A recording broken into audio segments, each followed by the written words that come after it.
El Evangelio de Tomás fue descubierto en su totalidad durante las excavaciones de 1945. Aparte de los escritos canónicos, es quizá la obra más intrigante del cristianismo primitivo, que ha captado la atención de eruditos y mentes curiosas por igual en las últimas décadas. Su importancia radica en ser un evangelio apócrifo, que no narra la vida de Jesús, sino que recoge sus dichos, 114 para ser exactos, muchos de los cuales eran desconocidos hasta entonces. Algunos de estos dichos podrían incluso remontarse al Jesús histórico. De lo que se ha dado en llamar el quinto evangelio, se extraen los 33 dichos más importantes y significativos, la mayoría de los cuales están ausentes de los evangelios canónicos y por tanto son desconocidos para muchos. 1. No es posible entrar en la casa del hombre fuerte y apoderarse de él por la fuerza, a menos que le ate las manos. Entonces, saqueará su casa. Como se desprende de esta lección introductoria, el Evangelio de Tomás se distingue del resto, caracterizado por su singular manera de expresarse. Por ejemplo, este dicho en particular presenta un reto de interpretación. Se podría considerar que el acto de atar las manos simboliza el enredo o la esclavitud causados por el pecado. Aunque alguien haya sido fuerte o poderoso, sucumbir al pecado lo debilita y lo hace vulnerable. Así, el mensaje sugiere la importancia de mantenerse lo más alejado posible del pecado. 2. Jesús dijo: si un ciego guía a otro ciego, ambos caerán en un pozo.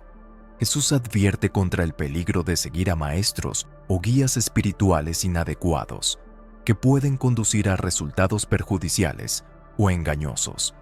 En cambio, anima a buscar y seguir a quienes poseen verdadero entendimiento y sabiduría espiritual, para evitar las consecuencias negativas que se derivan de dejarse guiar por quienes no son capaces de ver la verdad. 3.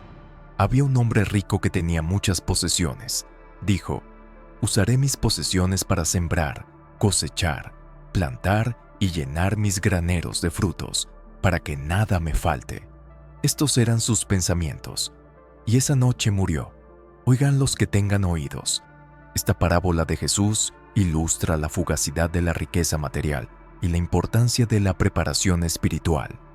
El hombre rico de la historia se centra únicamente en acumular riquezas y asegurar su futuro en la tierra, sin tener en cuenta su bienestar espiritual. Sin embargo, su muerte repentina esa misma noche sirve como un duro recordatorio de la imprevisibilidad de la vida y la impermanencia de las posesiones mundanas. 4. Jesús dijo: las zorras tienen guaridas y los pájaros nidos, pero el Hijo del Hombre no tiene dónde reclinar la cabeza y descansar. Esto pone de relieve el contraste entre los humanos, que a veces pueden sentirse perdidos y sin una dirección clara en la vida, y los animales, que siguen instintos naturales y tienen funciones definidas en el ecosistema. Mientras que los animales tienen necesidades básicas e instintos que les guían hacia comportamientos específicos, los humanos a menudo se encuentran buscando un significado más profundo y una misión personal en la vida. La frase subraya la condición humana de búsqueda y vagabundeo, que puede llevar a una mayor reflexión sobre el propósito y el destino de cada uno. 5. Muestra compasión, para que otros te muestren compasión. Perdona, para que otros te perdonen. Trata a los demás como deseas ser tratado. Da como deseas recibir. Juzga como deseas ser juzgado. Sea amable como deseas que los demás sean amables contigo. La medida que des será la medida que recibas. Vida Clemente 13:2. Quien busca debe persistir hasta encontrar. Cuando encuentren estarán inquietos. Cuando estén inquietos, se asombrarán y reinarán sobre todas las cosas. Aquí reside el mensaje de no dejar nunca de buscar a Dios, pues cuando se encuentre, uno se maravillará de la belleza del reino de los cielos. 6. Una persona es semejante a un pescador sabio que echó su red al mar y la sacó llena de peces pequeños. Entre ellos, el pescador sabio encontró un pez grande y bueno. echó de nuevo al mar todos los peces pequeños y eligió sin angustia el pez grande. Los que tengan oídos que oigan. Con esta parábola, Jesús pretendía ilustrar que los seres humanos están llamados a tomar decisiones sabias y con criterio en la vida. La red simboliza las diversas oportunidades y experiencias que se encuentran en el camino de la vida. Los peces pequeños representan cosas de poco valor o insignificantes, mientras que los peces grandes y buenos representan lo que es verdaderamente precioso y significativo en la vida. De este modo, Jesús exhorta a las personas a discernir entre lo que tiene verdadero valor y lo que es superficial o perjudicial, y a tomar decisiones que conduzcan a la auténtica realización y felicidad. 7. Os daré lo que ningún ojo ha visto, lo que ningún oído ha oído, lo que ninguna mano ha tocado y lo que nunca se le ha ocurrido al corazón humano. Para alguien que ha creado la vida, el cosmos y todo lo que existe, ¿quién sabe qué más nos espera un día cuando termine el sufrimiento? Imposible de imaginar para quienes son seres limitados como nosotros. La interpretación alternativa sugiere que quienes se acercan a la fe experimentan, oyen y descubren cosas nuevas gracias a Jesucristo. 8. Jesús dijo: te fijas en la paja que hay en el ojo de tu hermano, pero no ves la viga que hay en tu propio ojo. Cuando saques la viga de tu propio ojo, entonces verás con claridad y podrás sacar la paja del ojo de tu hermano. Si das prioridad a la autorreflexión y eliminas los obstáculos que obstruyen tu visión, esforzándote por estar más cerca de Dios, solo entonces podrás ayudar eficazmente a tu hermano. Evita la arrogancia, tan frecuente hoy en día, de ofrecer consejos indiscriminadamente cuando tú mismo estás cargado de obstrucciones. 9. Jesús dijo: he venido en medio del mundo y me les he aparecido en carne y hueso. Los encontré a todos embriagados, no encontré a ninguno de ellos sediento. Y mi alma se entristeció por los hijos de los hombres, porque están ciegos de corazón y no ven bien, porque han entrado vacíos en el mundo y pretenden salir vacíos. Jesús exhorta a sus seguidores a construir su vida sobre bases sólidas y a defender con vigor aquello en lo que creen, pues solo mediante la coherencia y la determinación resistirán a las tentaciones y permanecerán fieles a sus valores. 10. El reino del Padre es como un hombre que tenía buena semilla. Su enemigo vino por la noche y sembró cizaña entre su buena semilla. Aquel hombre no permitió que sus siervos arrancaran la cizaña. Les dijo: ¿por qué no vais a arrancar la cizaña y la arrancáis junto con el grano? Porque en el tiempo de la siega aparecerá la cizaña, la arrancarán y la quemarán. Esta parábola de Jesús ilustra la naturaleza del reino de los cielos y la presencia del mal en el mundo. El hombre que siembra la semilla representa a Dios, mientras que el enemigo que siembra la cizaña representa el mal. La buena semilla simboliza a las personas justas y virtuosas, mientras que la cizaña representa el mal y la corrupción en el mundo. El hecho de que el hombre no permita que sus siervos arranquen la cizaña representa la paciencia y la misericordia de Dios hacia los hombres pecadores. Aunque el mal está presente en el mundo, Dios permite que coexista con el bien hasta el tiempo de la siega, es decir, el día del juicio, cuando todos serán llamados a rendir cuentas. En ese momento, el mal será separado del bien, y los pecadores serán condenados al castigo eterno, representado por el desarraigo y la quema de la cizaña. En resumen, la parábola subraya la presencia del mal en el mundo, pero también la paciencia y la justicia de Dios, que permite que todo sea juzgado a su debido tiempo. 11. Un buen hombre tenía una viña. La arrendó a unos labradores para que la trabajaran y recibieran su fruto. Envió a su criado a recoger el fruto de la viña. Cogieron al criado y lo golpearon. Lo habrían matado si no se hubiera escapado. El criado fue y se lo contó a su amo. El amo dijo: tal vez no le reconocieron. Envió a otro criado. Los campesinos también lo golpearon. Entonces el amo envió a su hijo. Dijo: quizá respeten a mi hijo. Aquellos labradores, cuando se dieron cuenta de que era el heredero de la viña, lo agarraron y lo mataron. Esta parábola de Jesús describe la rebelión de los hombres contra Dios y su envío de su Hijo, Jesucristo, como último intento de redención y salvación. La viña representa el reino de Dios, mientras que los labradores son los hombres a quienes se ha confiado el cuidado de la tierra y de sus frutos, bendiciones y recursos que Dios les ha concedido. Los siervos enviados por el amo a recoger los frutos representan a los profetas y mensajeros de Dios que han sido enviados a lo largo de la historia para llamar a los hombres a la justicia y a la fe. Sin embargo, en lugar de acogerlos y respetarlos, los campesinos, hombres, los rechazan y maltratan, demostrando su rebeldía y falta de respeto hacia el amo. Cuando el amo decide enviar a su hijo, representante directo de Dios mismo, los labradores deciden matarlo, demostrando su total desobediencia y rebeldía contra Dios.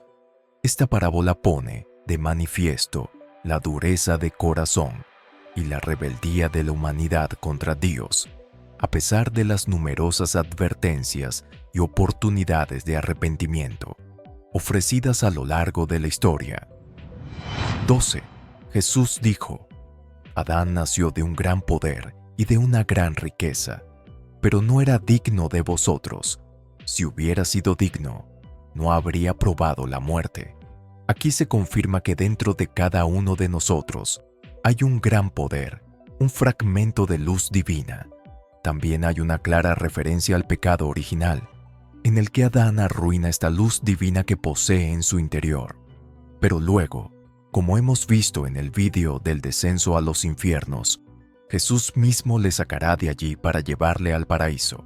Véase el enlace en la esquina superior derecha. 13. El reino del Padre es como una mujer que tomó levadura, la escondió en la masa e hizo grandes panes. Que oigan los que tengan oídos. El reino requiere voluntad, decisión y compromiso, como la mujer que luego hace grandes panes. Esta historia también subraya que el reino de Dios es similar a este proceso de fermentación. Opera silenciosa, pero eficazmente, transformando gradualmente la realidad circundante. Al igual que la levadura transforma la masa en pan, el reino de Dios actúa silenciosa pero significativamente, provocando cambios positivos y transformaciones en la vida de las personas y en la sociedad. 14. El reino del Padre es como una mujer que lleva una vasija llena de harina. Mientras caminaba por la carretera, el asa de la jarra se rompió y la harina se derramó tras ella por el camino. Ella no se dio cuenta, pues no veía ningún problema. Cuando llegó a su casa, bajó el cántaro y lo encontró vacío. Esta parábola representa el reino de Dios como algo precioso y rico, simbolizado por la harina contenida en la tinaja. Sin embargo, el hecho de que el asa de la tinaja se rompa y la harina se derrame sin que la mujer se dé cuenta, representa el concepto de que el reino de Dios puede perderse o pasarse por alto sin que la gente se dé cuenta. La mujer, inconsciente de la pérdida de harina por el camino, refleja la insensibilidad o indiferencia de las personas ante la presencia y la posibilidad de acoger el reino de Dios en sus vidas. La imagen de la tinaja vacía, al llegar a casa, simboliza el riesgo de llegar al final de la vida sin haber experimentado plenamente el reino de Dios o sin haber captado plenamente su valor. 15.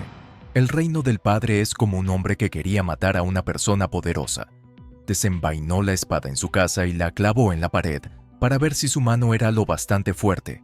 Entonces mató al poderoso. Esto debe leerse en contraste con la mujer que pierde la harina de la tinaja. Allí, la mujer no es consciente del daño y solo lo descubre después del hecho. Aquí, el hombre prueba de antemano la eficacia de su arma para asegurarse el éxito del golpe. 16. El reino es como un pastor que tenía 100 ovejas. Una de ellas, la más grande, se perdió.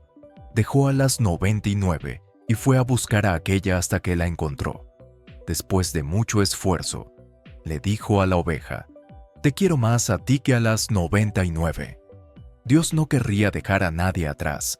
A veces, nos hace pasar por pruebas para intentar que volvamos al redil. 17. Sus discípulos le dijeron: «¿Cuándo vendrá el reino?». Jesús respondió: «No vendrá esperándolo. No se dirá: mirad, aquí está, o allí está. Más bien, el reino del Padre está extendido sobre la tierra, y los hombres no lo ven». El reino no es una realidad que está por venir, sino una realidad presente que hay que encontrar. Uno no puede limitarse a esperar el reino en el futuro. El trabajo se hace ahora en nosotros mismos y ayudando a los demás. Al hacerlo, descubrirás que no estás solo, sentirás la cercanía de Dios y comprenderás que el reino de los cielos ya está aquí. 18. Jesús dijo: «Si los que os guían os dicen: mirad, el reino está en el cielo, entonces las aves del cielo os precederán. Si os dicen: está en el mar, entonces os precederán los peces. Más bien, el reino está dentro y fuera de vosotros.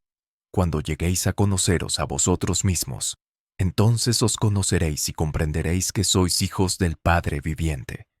Pero si no os conocéis a vosotros mismos, entonces habitáis en la pobreza, y sois la pobreza». El reino de Dios consiste en encontrarse como hijos del Padre vivo, y no en un lugar o un acontecimiento. 19. Jesús dijo: «El anciano en sus días no dudará en preguntar a un niño de 7 días sobre el lugar de la vida, y vivirá, porque muchos de los primeros serán los últimos, y se convertirán en uno solo». El niño de 7 días designa al creyente, transformado en un niño perfecto, que ha vuelto a la condición del ser humano en el 7º día de la creación, antes de la caída de Adán. 20. Sus discípulos le preguntaron: «¿Quieres que ayunemos? ¿Cómo debemos rezar? ¿Debemos hacer caridad? ¿Qué dieta debemos observar?». Jesús les respondió: «No digáis mentiras ni hagáis lo que odiáis, porque todo está revelado ante el cielo. Porque no hay nada oculto que no vaya a ser revelado, y no hay nada enterrado que no vaya a ser resucitado». Esencialmente, Jesús afirma que los actos tradicionales de piedad no son una obligación absoluta. No hagáis lo que odiáis. Esto no significa que se infravaloren los actos de piedad, sino que, en el Evangelio de Tomás, no se consideran esenciales para los cristianos. 21. No hay profeta aceptado en su propio país. Un médico no cura a quienes le conocen. La primera frase se refiere a cómo los demás nos encasillan en los papeles que siempre nos han conocido y nos ven de una manera rígida que obstaculiza nuevas percepciones y, sobre todo, nos quita autoridad. Jesús no era considerado creíble por sus conciudadanos, que seguían viéndole como el hijito del carpintero, al que habían visto crecer. El padre de familia es ridiculizado y no escuchado por los hijos, mientras que las mismas cosas dichas por un desconocido son recibidas.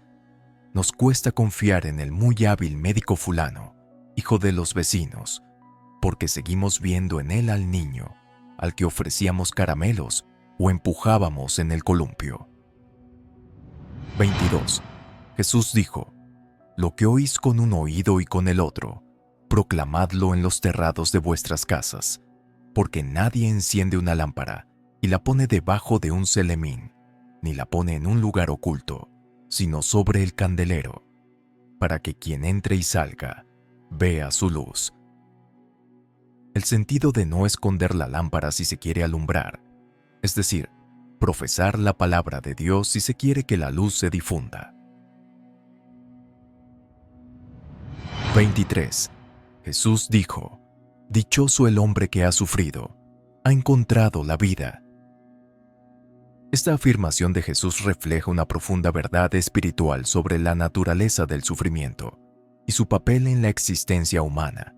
En este breve pero poderoso dicho, Jesús sugiere que el sufrimiento, paradójicamente, puede conducir a una experiencia más profunda de la vida y a un sentimiento de bienaventuranza. En este contexto, el término bienaventurado se refiere a un estado de profunda felicidad, plenitud y bienestar espiritual. Jesús da a entender que quienes han soportado el sufrimiento, las pruebas o las dificultades, han ganado algo inestimable. Han descubierto la verdadera esencia de la vida. El sufrimiento, en sus diversas formas, es un aspecto universal de la condición humana. Puede surgir del dolor físico, la angustia emocional, la pérdida, la decepción u otros desafíos. Sin embargo, en lugar de considerar el sufrimiento únicamente como algo negativo o carente de significado, Jesús sugiere que puede ser transformador y, en última instancia, conducir a una comprensión más profunda del propósito y el significado de la vida. A través del sufrimiento, las personas pueden desarrollar cualidades como la resiliencia, la compasión, la empatía y la sabiduría. Pueden llegar a comprender la condición humana, la naturaleza de la existencia y la importancia del crecimiento espiritual. En este sentido, el sufrimiento se convierte en un catalizador para el desarrollo personal y espiritual, que conduce a una apreciación más profunda de la riqueza y la complejidad de la vida. Además, la afirmación de Jesús desafía las nociones convencionales de felicidad y éxito, sugiriendo que la verdadera plenitud no proviene necesariamente de una vida libre de sufrimiento o adversidad. Por el contrario, surge de un estado interior de satisfacción, paz y despertar espiritual, que puede descubrirse incluso en medio de las dificultades. En general, este dicho fomenta un cambio de perspectiva hacia el sufrimiento, invitando a las personas a aceptarlo como parte integrante del viaje humano y a reconocer su potencial para el crecimiento, la transformación y el descubrimiento de la verdadera vida. 24. No os afanéis de la mañana a la tarde, y de la tarde a la mañana por lo que habéis de vestir. Claro mensaje de la insignificancia de las cosas terrenales. 25. Jesús dijo: se ha plantado una vid lejos del Padre, y como no es fuerte, será desarraigada y destruida. Esta palabra de Jesús se refiere a una metáfora de la vida espiritual y de la relación con Dios. La vid representa la conexión y unión con el Padre, simbolizando una vida espiritual sana y próspera. Cuando Jesús habla de una vid plantada lejos del Padre, se refiere a aquellos que están alejados de Dios, que no tienen una relación estrecha con Él y que no obtienen alimento espiritual de su presencia. La frase, como no es fuerte, será desarraigada y destruida, indica que una vida espiritual no arraigada en la comunión con Dios está destinada a la ruina y a la pérdida. Sin una conexión estable con el Padre, la vida espiritual se vuelve frágil y vulnerable a los ataques y tormentas de la vida. Esta palabra de Jesús sirve de advertencia sobre la importancia de mantener una relación fuerte y estable con Dios, enraizando la propia vida espiritual en su presencia y en sus enseñanzas. Solo así se puede esperar prosperar y resistir los desafíos y las pruebas que la vida puede presentar. 26. Jesús dijo: sed transeúntes. Esta frase de Jesús, sed transeúntes, invita a una perspectiva de vida que considera el mundo y sus situaciones con un sentido de desapego y ligereza. Ser transeúntes implica ser conscientes de la fugacidad de la vida y de sus experiencias, sin aferrarse excesivamente a ellas. Es una invitación a no dejarse llevar demasiado por las preocupaciones terrenales o las situaciones temporales, sino a afrontarlas con una actitud de comprensión, tolerancia y aceptación. Ser transeúntes también puede significar estar abiertos a las experiencias y los cambios, dispuestos a abrazar el flujo de la vida y adaptarse a las circunstancias sin un apego excesivo. 27. No se cosechan uvas de los espinos, ni se recogen higos de los cardos, porque no dan fruto. El hombre bueno saca el bien de su buen tesoro. El hombre malo saca el mal de su mal tesoro, que está en su corazón, y dice cosas malas porque saca cosas malas de la abundancia de su corazón. Colección de dichos que también aparecen en la tradición sinóptica. En conjunto, indican cómo la bondad y la maldad brotan del corazón y se expresan en obras y palabras, que son el fruto de un verdadero discípulo. 28. No es posible para un hombre montar simultáneamente 2 caballos o tensar 2 arcos, y no es posible que un esclavo sirva a 2 amos, honrará a uno e insultará al otro. Nadie bebe vino viejo e inmediatamente desea beber vino nuevo y vivo. Y no se echa vino nuevo en odres viejos, para que no revienten, ni vino viejo en odres nuevos, para que no se eche a perder. No se cose tela vieja en vestido nuevo, para que no se rompa.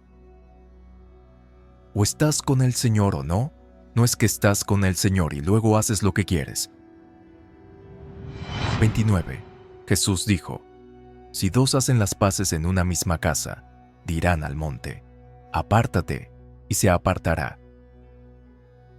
El poder de la paz y el esfuerzo por vivir, en armonía con los demás, explicados de forma visual y evocadora.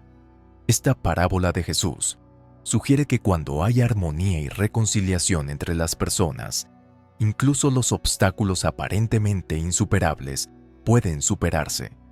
La imagen de mover una montaña simboliza el poder de la unidad y la cooperación para resolver conflictos y alcanzar objetivos comunes.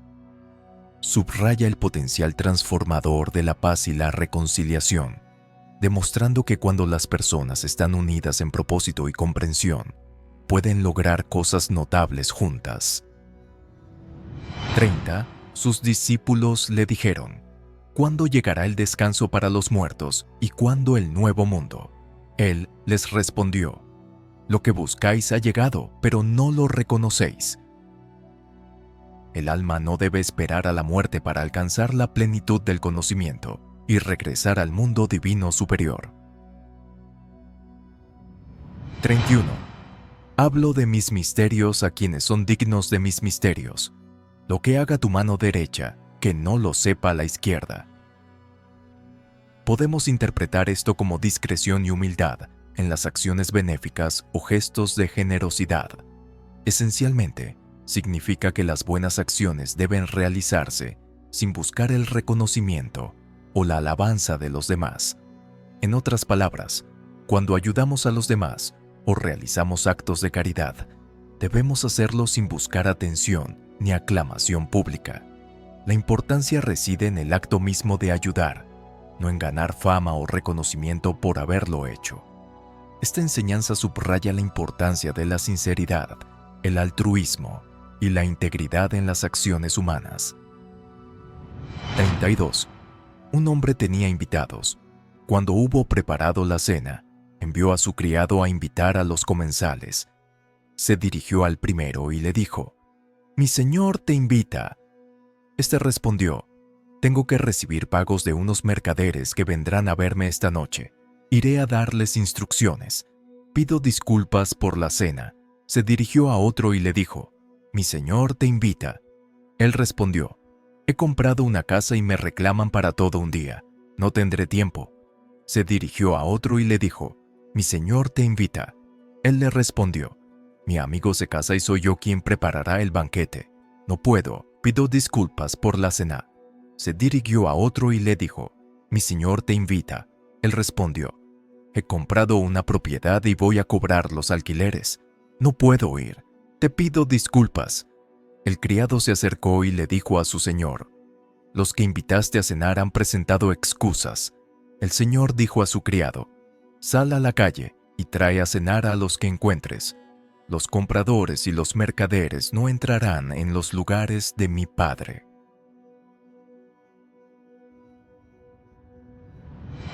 Esta parábola ilustra el tema de la invitación y la respuesta. El hombre representa a Dios, el dueño de la casa, que invita a varios huéspedes a cenar con él. simbolizando la comunión con Dios. Sin embargo, las respuestas de los invitados revelan sus prioridades y excusas para no aceptar la invitación. Cada invitado da razones por las que no puede asistir, como asuntos de negocios, compromisos personales u otros compromisos. A pesar de las negativas de los invitados, el deseo del Señor de mantener la comunión no cambia. Ordena a su criado que invite a otros de la calle, indicando que la invitación de Dios a unirse a Él está abierta a todos, independientemente de su condición o circunstancias. El rechazo de los invitados iniciales pone de relieve la importancia de reconocer y responder a la invitación de Dios cuando se extiende, así como las consecuencias de rechazar su oferta de comunión. La referencia a compradores y mercaderes subraya la idea de que los afanes mundanos y las posesiones materiales no deben ser un obstáculo para aceptar la invitación de Dios. En última instancia, la parábola transmite el mensaje de la invitación inclusiva de Dios a toda la humanidad y la importancia de responder con humildad y apertura a su llamada.